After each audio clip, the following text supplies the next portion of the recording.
Hello, everyone. My name is Veronica Bedell-Nevels, and I am a real estate broker and president of the Ohio Realtist Association.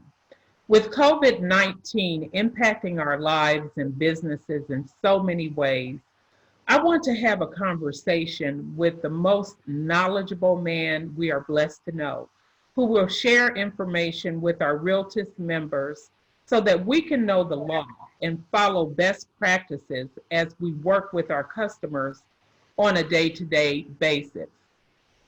John Zimmerman, Vice President of the Miami Valley Fair Housing Center in Dayton, Ohio. Hello, John, and thank you for being here virtually. Yes, it's really great to be here. And thank you for the accolades. But as we have our conversation today, I'm actually really proud to be a realtist and to be a member of the National Association of Real Estate Brokers. Most of the guidance or my smarts come from NARAB or they come from the National Association of Realtors. I use both sources to help me in fair housing along with HUD and fair housing groups to kind of put things together so I know what the best practices are for our businesses under civil rights laws. Well, and I'm happy to know that you are getting your guidance from those sources, so you can relay that information to us. One of the things that you did mention is our best practice, civil rights practices, and that's something that I think we don't really, or we take for granted that we do not need to change our best civil rights practices. I think we don't even think of it that way. But that's what we're doing when we're out showing houses, talking to customers, practicing our business, the ethical aspect of it, the civil rights aspect of it is something that we just kind of take for granted, I think. So give us a little information there on what we need to do. So the big thing is this, is that we have to remember, unfortunately, that we're getting hit with lots of information. And just like 9/11, this pandemic has origins from a place other than the United States of America. And so in 9/11, we all of a sudden saw everyone afraid of people who were Muslim or from the Middle East. And today we're getting complaints at the Fair Housing Center about, I'm really afraid to show homes or to rent an apartment to people who are Asian. They might have just come, from somewhere that was really infected. And the United States has more cases than any place else in the world. So we don't want to let unfounded stereotypes rule our emotions and make us do wonky things. So, but there's some real live considerations. So a realtor called me and said, I am listing instructions for people who visit this home. It is the buyer's instructions on the MLS, and we would like to put only 2 people allowed in the home at once, and it must be the the decision makers. And I said, well, you could put only 2 people, but if you put the words decision makers with that, that's a proxy for families with children, and you're violating your civil rights laws. And so you, under the idea of thinking that you want everyone to be healthy, you're actually discriminating against families with children. So we know it's unfortunate that families show up with 10 people in the car to see the house. So you allow 2 people, and if it is the decision makers, hey, that's great. But if mom and dad come in and they walk around and see stuff, and then one of them leaves and some teenager comes in, that's fine, okay? So that we're following the 2 persons and doing social distancing, but we're not violating the, civil rights laws. That's Great information there. There's a question that people have in this business. May I refuse to drive potential clients to see homes? Well, that's something that you can do, and because it has nothing to do with people's protected class status. But what you want to do is to apply that equally to all clients if you're going to not drive anyone. And pretty hard to be 6 feet away from someone unless you have a Suburban and you're in the front and they're clear in the back facing the other way. So that would be a little difficult. So yeah, we can do that. Okay. So if there's a shelter in place order in effect, can a broker require its agents to stop holding open houses?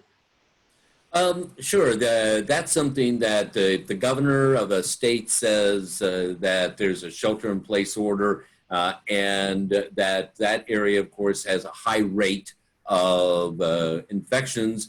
We can stop holding open houses. I mean, that's not a problem.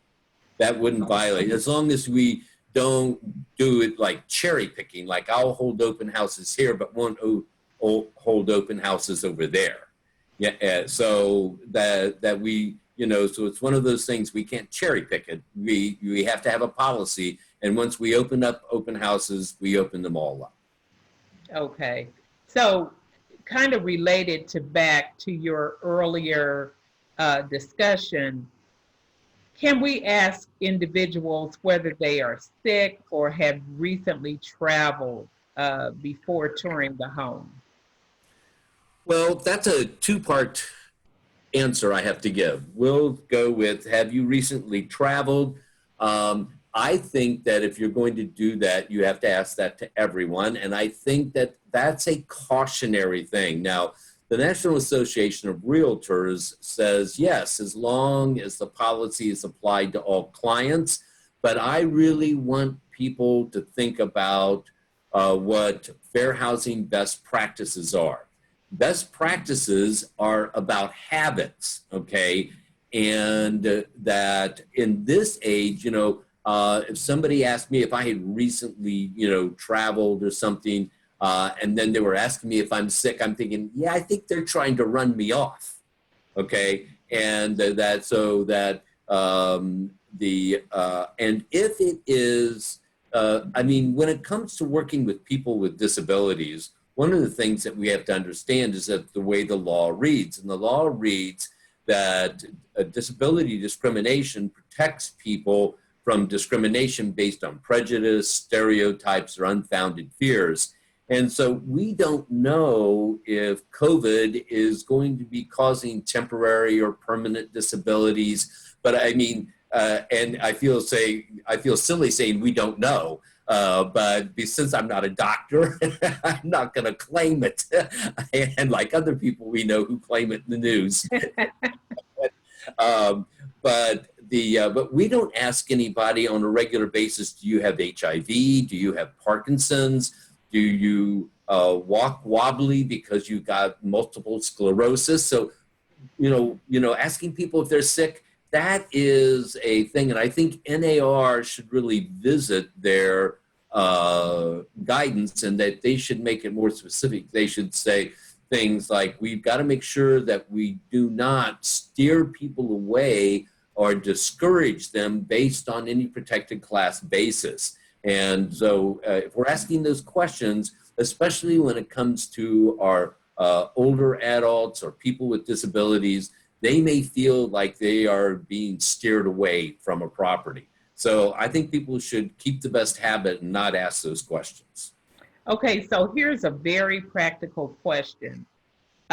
People are still showing houses. So when a client calls and says, I want to see this house, and you say, okay, I'm going to set it up, and you say, I'll meet you there at 3:00. Do you have your mask? Can you ask that question? Yes, absolutely. And according to where you live, there could be an executive order out there saying mask, but you can also talk to your broker. Everything you do, talk to your broker. The brokers should be making the decisions for all the associates, and that requiring people to wear masks, to use hand sanitizer as they enter the house. If you want to have a box of gloves there so that people can, and then have a nice trash can that you put your foot down and lift the lid up so that they can take the gloves off and they can throw them in that and not throw them out in the street. Right. Okay.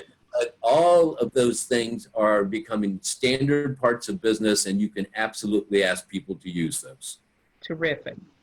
So other tips from NAR, the fact that business practices have to be applied equally to all clients. And then, so you did say that brokers have to enforce their executive orders, which is what brokers need to do. What else is? Well, you know what I'd like to talk about really quickly before we leave, because we'll have to wrap this up. Okay. NARAB really has some great guidance out there about lenders. And one of the things that realtors are going to be in the thick of, because when you sell a home to someone and 2 years later they go into foreclosure, who's the first person that they call? Call you.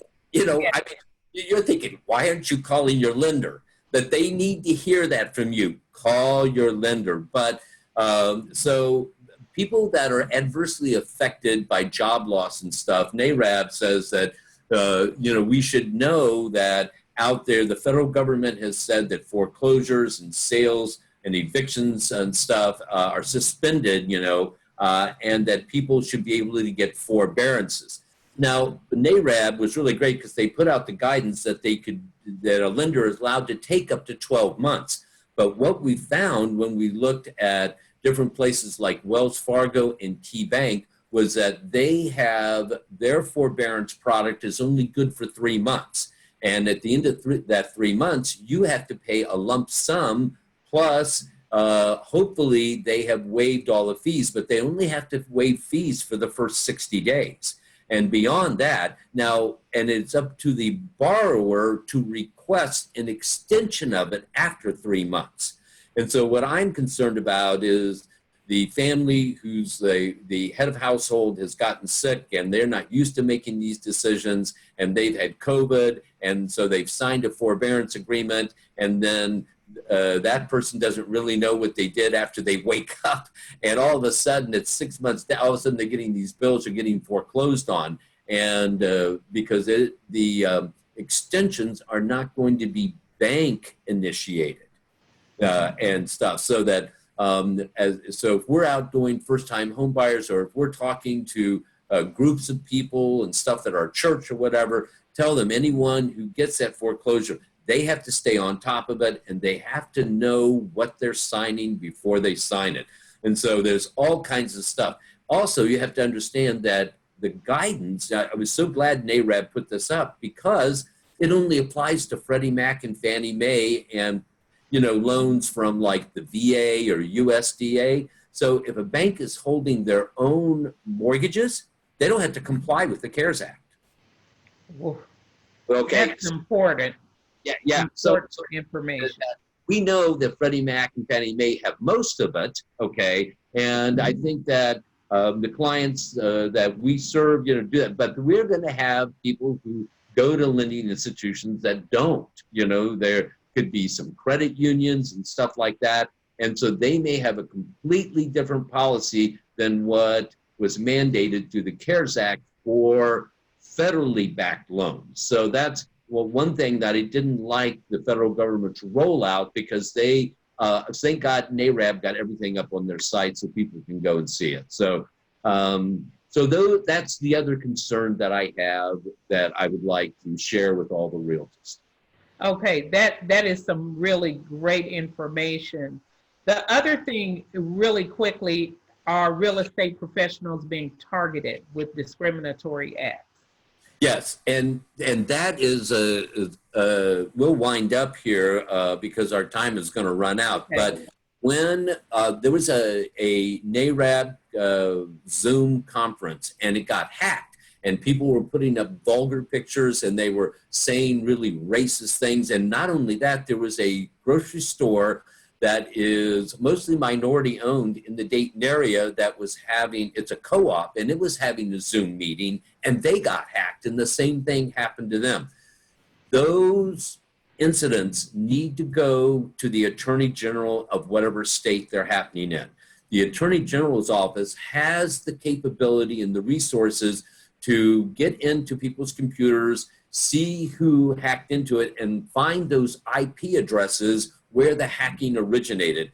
The local fair housing organizations like us, we don't have those resources, okay? So those complaints really should be registered, and NARAB should register a complaint with every state that was represented on that call. And those attorney generals should be chasing that problem that they had. So if that happens to anyone in the future, get a hold of the attorney general. Terrific. Great information. I really want to thank you, John, for your time and for this fruitful discussion, and hope that our members continue to protect themselves and remain vigilant in practicing fair housing. Democracy and housing is our motto, and I really appreciate your time today. Thanks for having me today.